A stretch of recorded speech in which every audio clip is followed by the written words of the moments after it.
আল্লাহর সিজদায় মাটিতে লুটিয়ে পড়লেন মরক্কোর সব ফুটবলার। নাটকীয় জয়ের পর দ্বিতীয় রাউন্ডে তারা সমান পয়েন্ট হলেও মরক্কোর কাছে যেভাবে মরতে মরতে বাঁচল ব্রাজিল। দ্বিতীয় রাউন্ডে কে পাবে দুর্বল দল, কে পাবে সহজ প্রতিপক্ষ, ব্রাজিল নাকি মরক্কো? চলুন এক নজরের সমীকরণ দেখে নেওয়া যাক।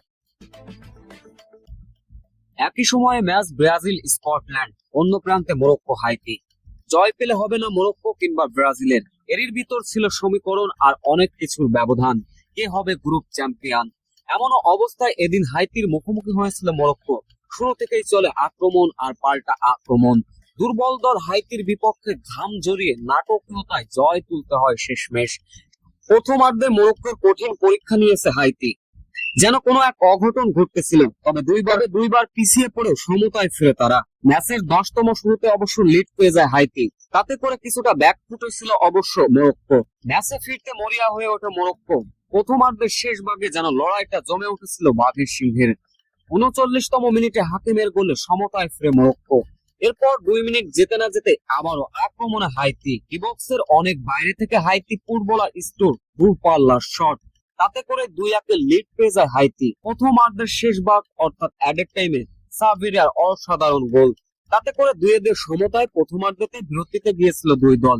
এরপর দ্বিতীয় অর্ধে এসে যেন চলে আক্রমণ আর পাল্টা আক্রমণ। তবে মরক্কোর সঙ্গে শেষ পর্যন্ত পেরে ওঠেনি হাইতি।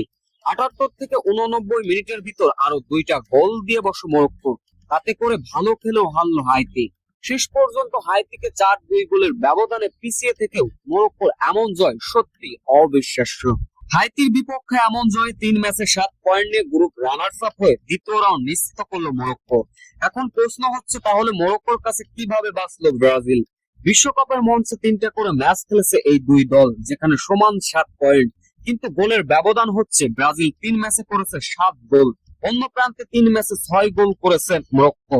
গোল ব্যবধানে 1 গোলে পিছিয়ে থাকায় গ্রুপ চ্যাম্পিয়ন হতে পারেনি মরক্কো। তাই মরক্কোর কাছে যেন মরতে মরতে বাঁচলো ব্রাজিল। কেননা গ্রুপ চ্যাম্পিয়ন হলে দ্বিতীয় রাউন্ডের জন্য দুর্বল একটা প্রতিপক্ষ পাবে ব্রাজিল। তাই সুবিধাই হলো ব্রাজিলের গ্রুপ চ্যাম্পিয়ন হয়ে।